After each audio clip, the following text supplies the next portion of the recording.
Hello everyone and welcome to a new video. Today I'm going to talk about By Any Other Name by Erin Cotter. This one is set in London 1950, not 1953, it's 1593. I just mixed it up in my head. And we follow Will, who is an actor, and then he's acting his life away both on stage and his real life. And he has been acting in Shakespeare's plays, but now suddenly needs, I was gonna say, find other directions in his life to survive. And then he meets maybe this nobleman who's very attractive. He has a friend called Kit Marlowe. You might or might not know him. Elizabeth Tudor might also show up. There might be some murder, there might be some assassins, and there might be a pirate queen, as well as a queer relationship between these two men. And there might be some acting, I was gonna say, on stage and in real life. I don't know how else to say the plots, but basically Will is trying to collect money to go back to his family, who are like branded as traitors. And then he might find another family right in front of him instead. I forgot to say that it's being released on the 12th of October and it seems to me a standalone. Might be spin-offs coming. Could happen more in this world. It's a bit like chaotic, a bit humoristic, set up in a really entertaining way, written in a very easy way as well, very easy to follow, and again, as I said, a queer relationship, which is all I want in life sometimes.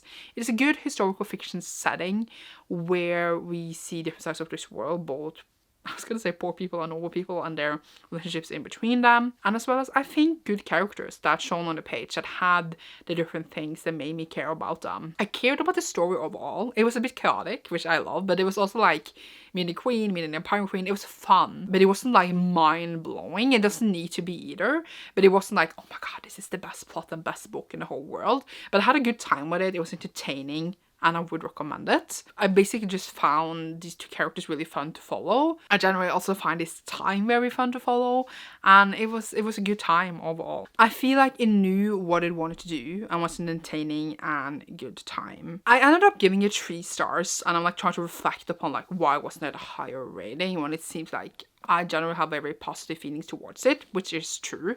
But I just feel like it didn't like give me like, I didn't feel so invested in the story. Like I didn't feel so invested in the issues and the things happening. Yeah, like yes, it was fun and light, and yes, like I shipped the pairing or whatever we can call it, but it wasn't like, oh my god, this is a book that would stay with me for the rest of my life inside my heart. I don't know exactly why. That is what I need to answer, but it's more like, I guess because the writing is very light, there's issues in the story, but they aren't explored to the fullest because it is like this fun, quirky, fun story. So we don't like delve into like all like things that are brought up in the story, which is fine. It doesn't need to do this, but it also makes my like, I guess, emotional connection and like my caring for everything not as deep, maybe. But at the same time, I have read like other books that like have captured all my heart. And I guess it's nothing like, I think what makes the story unique more than anything else is like the setting and meaning like Shakespeare. But it's not like a story that you never see before, like that breaks the chains. It doesn't need to be, it can be fun as it is on its own. But I, for some reason, also thought that this was gonna have vampires in it. Because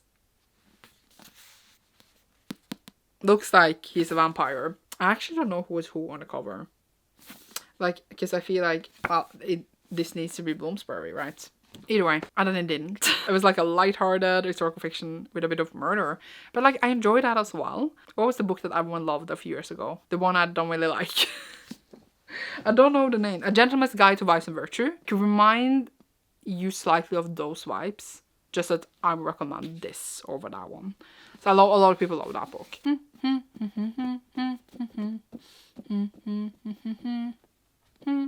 So yeah, I'm trying to say that it wasn't like, it didn't groundbreak me, but I feel like that is a weird criticism maybe also to give, because a book doesn't need to be groundbreaking to be good. And it was good. Like, I'm not saying it was bad. It just wasn't everything I ever wanted. It was just fun and entertaining. and it gave like a good feeling. I guess I want more maybe seriousness and deeper stuff in a book like this for me. But now it sounds very negative, and I want you to read it and just have a good time. Don't listen to me, okay? Also, I have to say that the characters used all my favorite like names. Like I had William and James and Elias, and I know like those are the most common names like literally in the whole world, so I don't know why I'm shocked. I wasn't really shocked, but that made me have an extra soft spot for everything going on. It was a good adventure. It is actually pretty thick. It's like almost like 450 pages, like almost 500 pages, but it reads so fast. You don't really notice that it's that long, but kind of surprised by the length, because you feel like why it keeps to like a certain length. But I feel like it's good it was that long. It made you go on to this adventure with these chaotic people longer, and as I said, you don't really notice it is that long because it honestly reads super fast. It's hard because I'm very mid. I'm like, I enjoyed it, I recommend it, I didn't hate it, I didn't love it, I read it, I enjoyed it, I recommend it, I can move on now. So I feel like I don't have more to say. But overall a good time. I enjoyed it. It did what it wanted to do, I think, pretty well, and I feel like a lot of people could really love it, and I hope they do. So yeah, I don't have anything more, honestly. Leave like a mask emoji down below if you enjoy this, because we are on the stage and we use masks, right? You should see me soon in a new video. Thank you so much for watching. Sorry for being a bit short because I honestly don't have more. I said what I want to say. Go and enjoy, and goodbye. Thank you so much for watching.